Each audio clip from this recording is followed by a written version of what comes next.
Splatoon Raiders is proof that this franchise can make anything work. Festivals, amusement parks, wastelands, you name it, and Splatoon can adapt to it like an octopus adapts to its surroundings. But Raiders is a little bit different. While these other examples already have Splatoon culture in them, this environment is a clean slate, with no signs of Splatoon anything. So how do you Splatoonify a deserted island?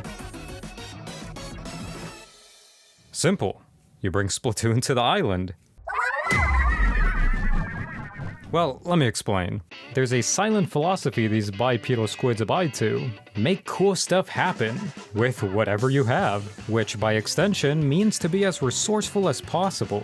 Now, could you think of a better time to be resourceful than trying to survive in a deserted island? There's creativity in reworking Deep Cut's clothing to adapt to the heat, using scrap metal to make a platform, and having an engineer as the lead character, quite literally making the most out of nothing, which makes this a solid package for its survival theme alone.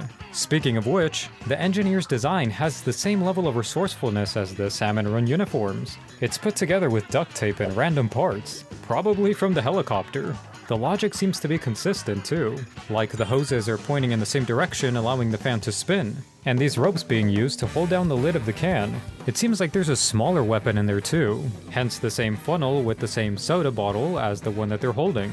It's great to see old assets like the tuna cans being used in new ways like this. It's fascinating that the devs can come up with so many uses for one object, but this is the team that made hundreds of unique designs revolving around squids. By the way, I'm curious how the ink tank functions. Does the bigger tank imply more ink efficiency, or will it be like a regular tank? It's unfortunate we don't have much gameplay to see how it works yet.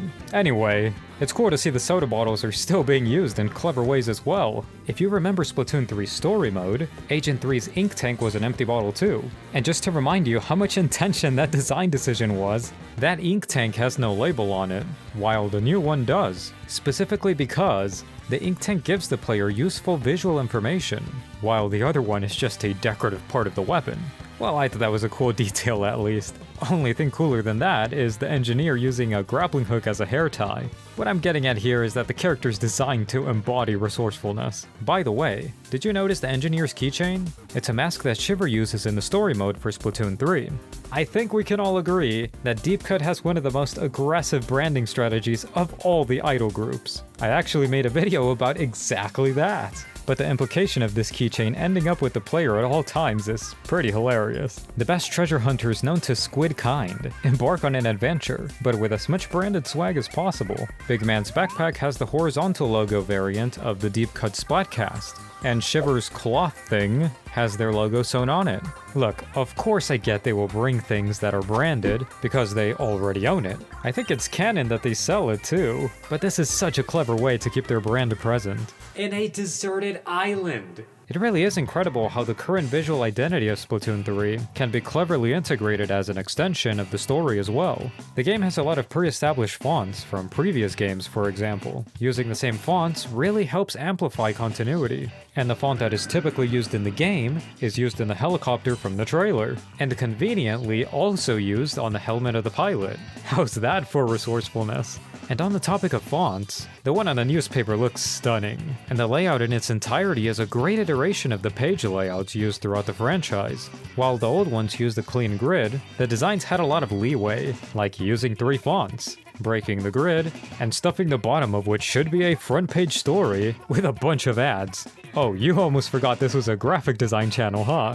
You already know I have a lot to say about this one piece of paper. The textures on the images resemble the DPI texture that can be seen on standard printing. For anyone that doesn't know, DPI stands for dots per inch, which essentially determines how crisp an image will look when it's printed out. They even use a similar technique on the big screens throughout Splatoon 3, ironically creating a stylistic effect of a blown up image on screen. The images of Shelly and Donnie as well as Splatsville have the DPI texture as well. It really adds to the feeling that this is an actual printed piece of paper. And really quickly looking at the fonts, the headers and captions seem to use the same one, while all of the body copy uses a different one. These bolder ones look fantastic. Since the subtle serif look is only noticeable at the larger size, the copperplate font is similar for anyone that's dabbled in design. It's a versatile look, but still unique. As for the body copy font, It's typically used for larger bodies of text, similar to the square script. One thing that I really love here, by the way, is the use of a bolder variant with a different color. I couldn't find another example of them doing this before, but it no doubt adds to the clean and efficient layout of the page. Well, that's enough praise for the page, but hopefully you found some of those details interesting. On the topic of design details, remember that soda bottle from earlier? Well, I don't think I recognize this logo from anywhere else, but I will say that the white lettering with the green drop shadow is used in a Wahoo World design already.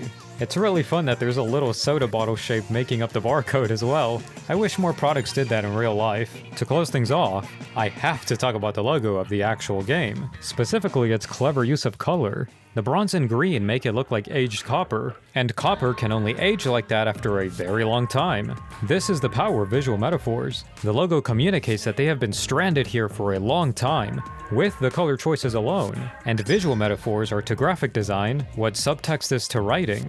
Unspoken communication. Just how we can instantly tell the characters are making the best with what they can, with the limited resources that they have. These details are easy to overlook, but it really is what makes Splatoon as a franchise so effortlessly sticky. Next time you play any game in this franchise, keep an eye out for where the devs were resourceful in reusing assets. Or better yet, expanding on graphical elements to efficiently maintain continuity. Because remember, this franchise is like an octopus that adapts to its surroundings, no matter the scenario. And if you don't know it's there, then it's practically invisible.